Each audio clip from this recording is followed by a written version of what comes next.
my name is Laura. I love to crochet. I thought it'd be fun to take you through everything that I crocheted from January to March of this year so far.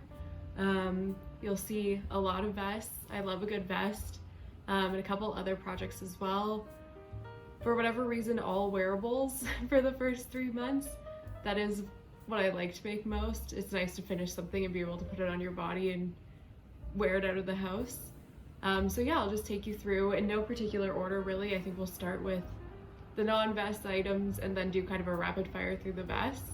So the first thing that I have on the top of my pile is this sweater. I think if you're familiar with crochet, you'll have seen the video going through this pattern. I'm gonna put the creator's name on the screen here.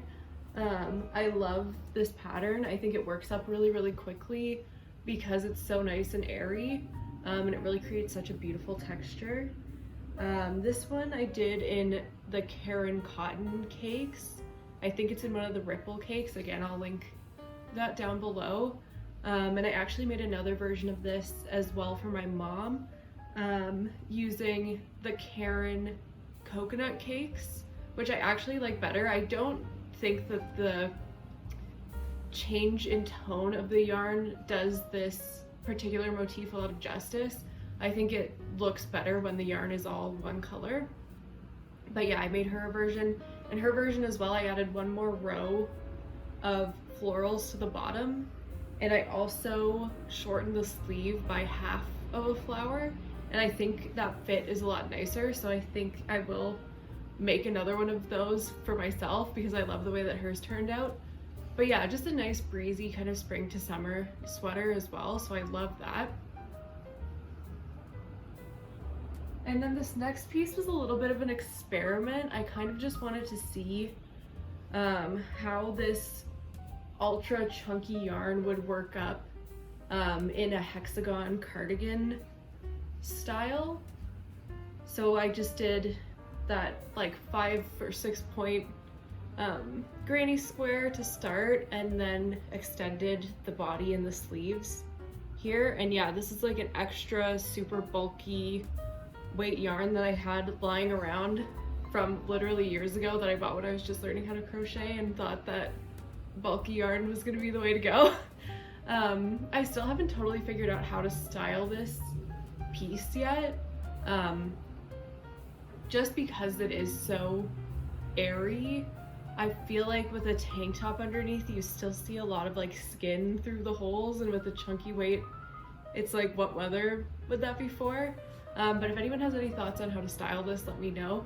But it was interesting to see how this would come together, and again, it worked up in just a couple days, so like a quick easy project to get rid of some yarn that I had lying around.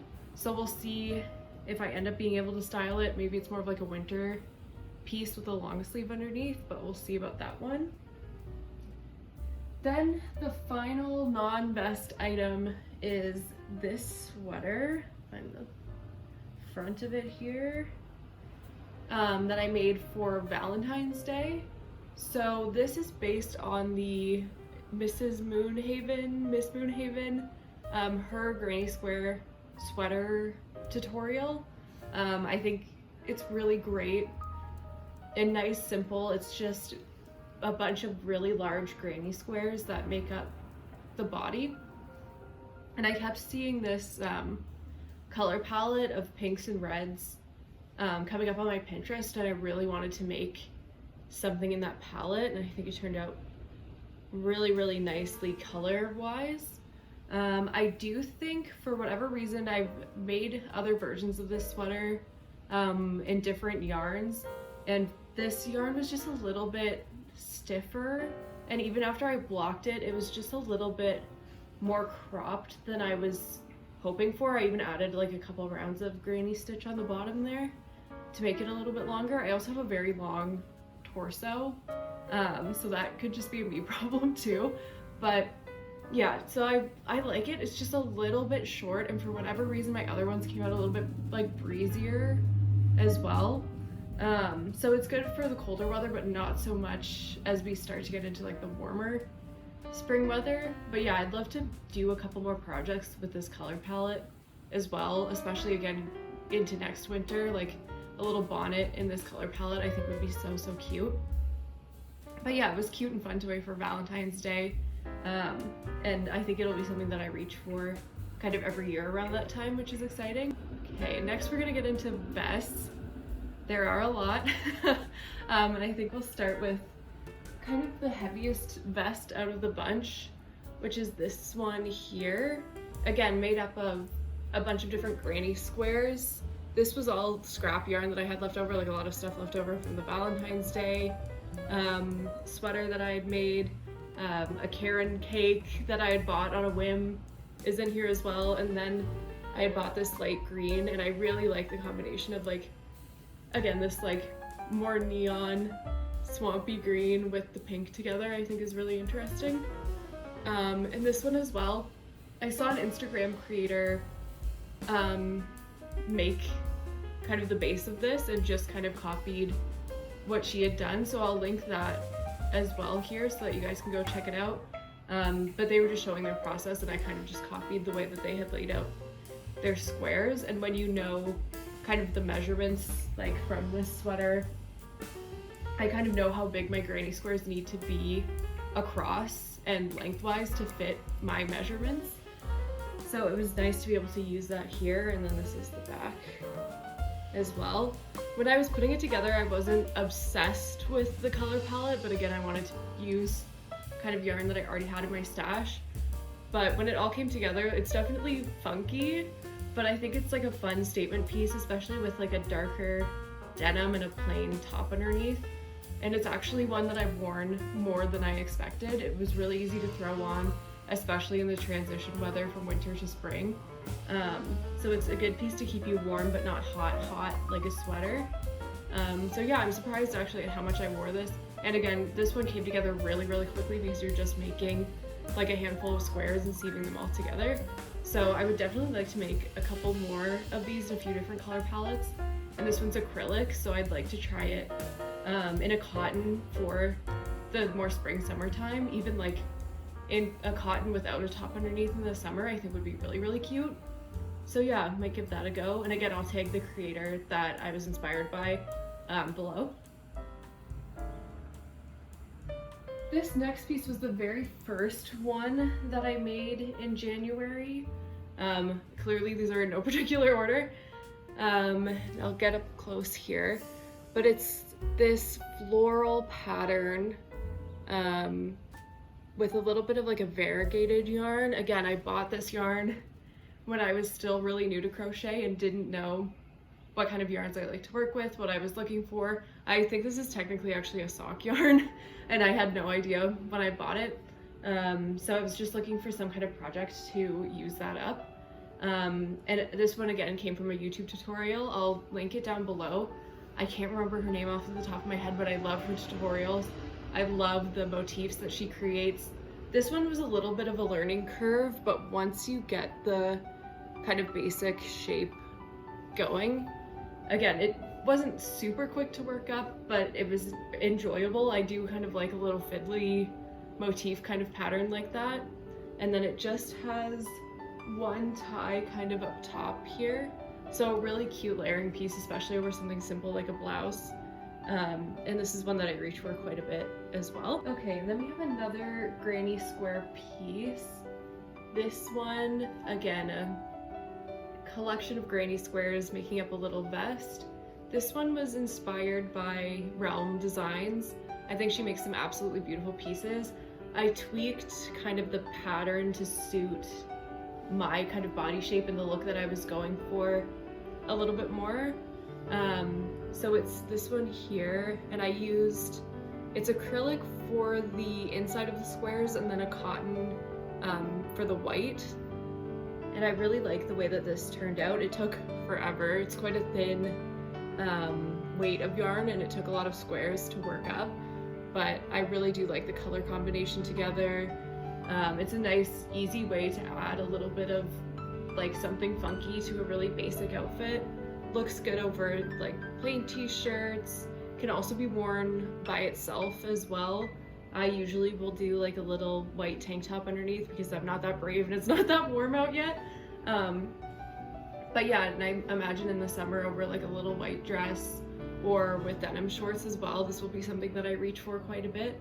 And again, just because the yarn is so thin, it has a nice kind of bit of movement to it as well, and will be a nice breezier piece as it gets warmer.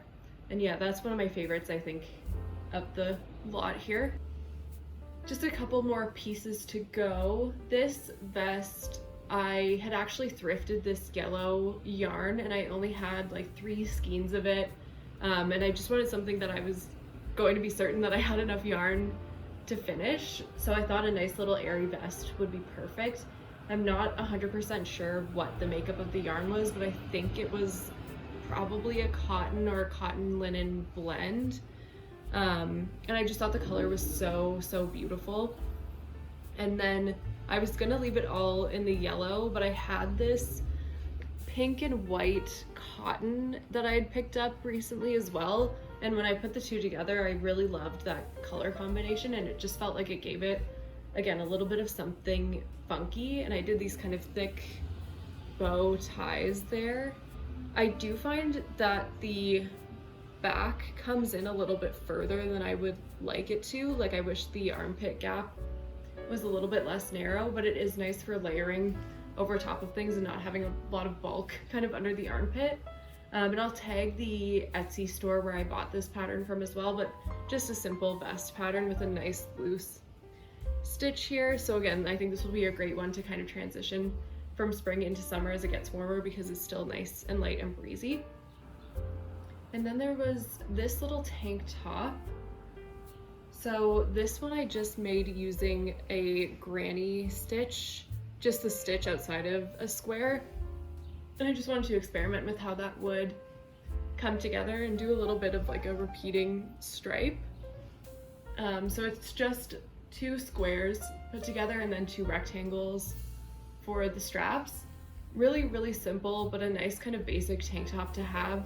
And because the stitch is quite tight, it's a good one too to wear that you don't have to layer kind of with other things. It's nice and opaque so that you don't need to worry about kind of undergarments showing.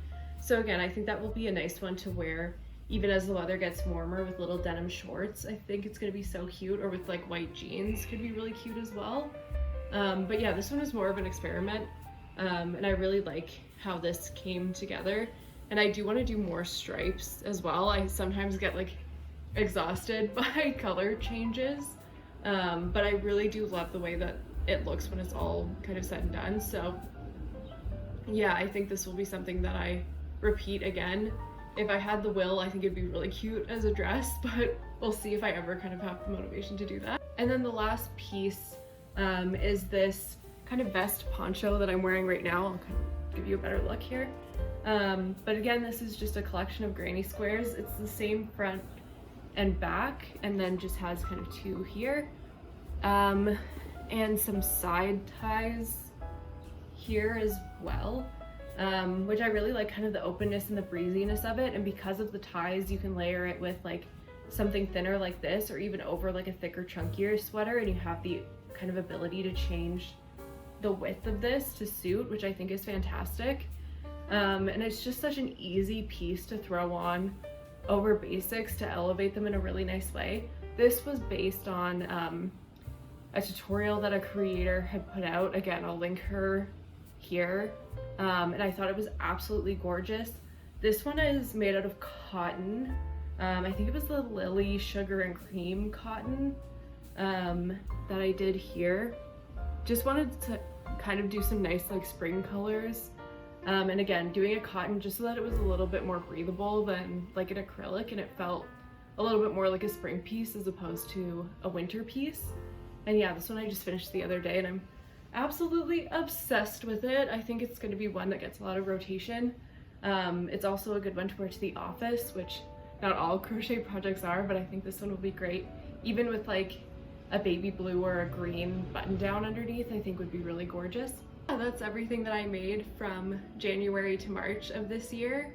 I think I need to go on a vest making ban because I don't know how one person can wear that many vests. And I'm looking forward to some more spring and summer crochet too over the next 3 months, making some more like airy, beachy, kind of flowy pieces and experimenting with some new techniques as well. Maybe not as many granny squares, but that does seem to be kind of my thing. I also want to try making some bags. I picked up kind of a thicker cotton that I think will be nice to try and do like a crescent crossbody bag. I've only made one bag in the past, so I think that would be cool to try. Also some like crochet lace motifs I've been looking into. But yeah, thank you for sticking around. Thank you for getting through the marathon of vests that we went through. And I look forward to sharing with you what I make in the future. Thank you so much.